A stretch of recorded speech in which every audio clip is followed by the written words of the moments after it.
สบายดีเพื่อนๆมาทุกคนยินดีต้อนรับทุกคนเข้ามาในวิดีโอตัวนี้เนาะแล้วมื้อนี้ข้าพเจ้าจะไปให้คำตอบในคำถามที่ว่าเรียนภาษาอังกฤษใหม่ๆควรเริ่มจากหยังก่อนนี่แม่นคำถามที่น่าสนใจหลายย้อนหยังข้าพเจ้าจึงว่าน่าสนใจหลายเพราะว่าเฮาเรียนหยังก็ตามเฮาอยากรู้ว่าเริ่มจากหยังจึงไปฮอดจุดที่เฮาต้องการแม่นบ่ตัวอย่างว่ามีผู้หนึ่งที่เก่งแล้วอีกผู้หนึ่งยังบ่ทันเก่งผู้ที่บ่เก่งต้องอยากรู้ว่าเจ้าเริ่มจากหยังถามผู้ที่เก่งแม่นบ่นี่เป็นคำถามที่ดีหลายมื้อนี้ข้าพเจ้าจะไปให้คำตอบให้ทุกคนเด้อและถ้าว่าไผที่หากก็เข้ามาใน YouTube ของข้าพเจ้าเป็นครั้งทำอิฐแม่นขอให้ไปเน้น Subscribe และไปเน้นกระดิ่งนี้แล้วไปเน้นตัว ออยู่เทิงนี้เด้อเราจึงได้เห็นวิดีโอของข้าพเจ้าที่ข้าพเจ้าอัปโหลดลงไปใน YouTube ทุกเทื่อไปเน้นthumbs upให้ข้าพเจ้าได้เด้อเพื่อไว้เสียเวลาไปเริ่มเรียนข้อที่1เลยต้องเริ่มเรียนจาก A ถึง Z ย้อนหยังจึงเว้าวันนี้เพราะว่าในเวลาที่เขาออกเสียง A ถึง Z นี่ได้ดีแล้วในเวลาที่เขาไปอ่านคำศัพท์ไปอ่านประโยคนี่นะเขาจะออกเสียงได้ดีเด้อต้องชื่อว่าในภาษาอังกฤษนะมันจะออกเสียงต่างภาษาลาว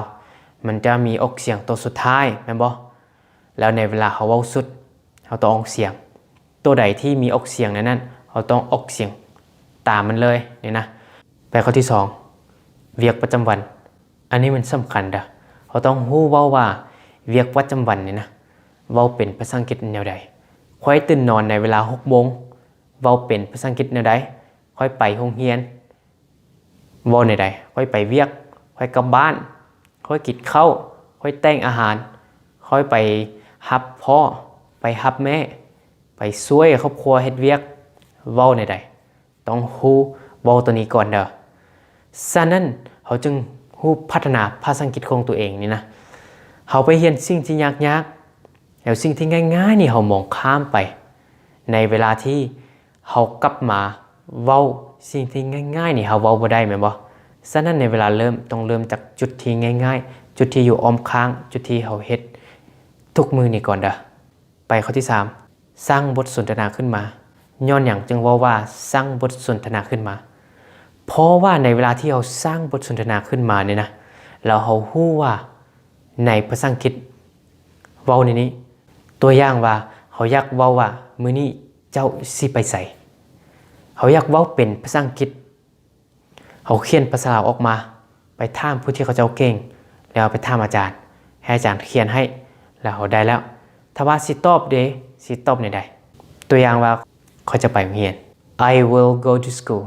ไปข้อที่4เรียนจากบึมเด็กน้อยข้อนี้ก็คือในเวลาที่เขาเริ่มเรียนภาษาอังกฤษใหม่ๆนี่นะ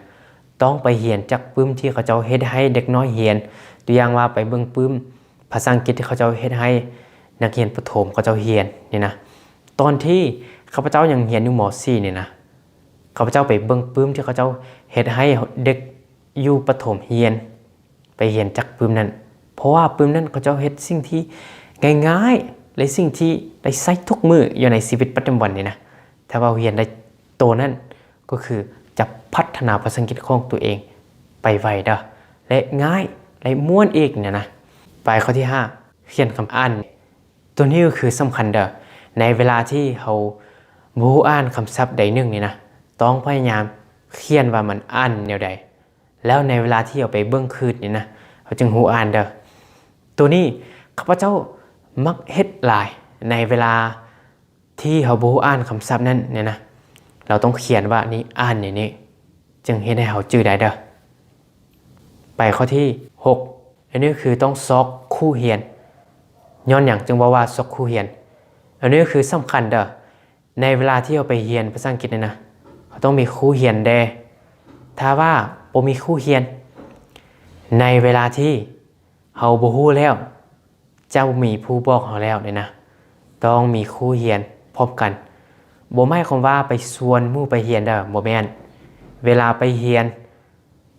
เขาต้องเบิ่งว่าผู้ใดที่อยู่ในห้องที่เก่งกว่าหมู่นี่นะ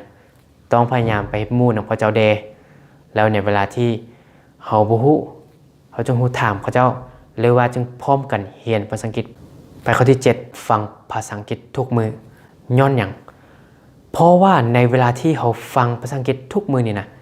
จะเฮ็ดให้เฮาลึ่งเคยแล้วเฮ็ดให้เฮาเว้าภาษาอังกฤษได้ไวได้ดีขึ้นถ้าว่าไผที่อยากเรียนภาษาอังกฤษแต่ว่าบ่ฟังภาษาอังกฤษสิบ่ฮู้เว้าบ่ได้ดีเด้อต้องไปเบิ่งบทสนทนาไปฟังบทสนทนาหรือว่าไปฟังเพลงไปเบิ่งหนังการ์ตูนไปเบิ่งหนังหยังก็ได้นะแต่ว่าต้องไปเบิ่งสิ่งที่เฮาสนใจเด้อถ้าเฮาสนใจแล้วเฮาอยากเบิ่งอยากฟังแม่นบ่ต้องไปเบิ่งสิ่งที่น่าเบื่อนี่นะถ้าว่าไผที่มีปัญหาเกี่ยวกับเรื่องการเรียนภาษาอังกฤษนี่บ่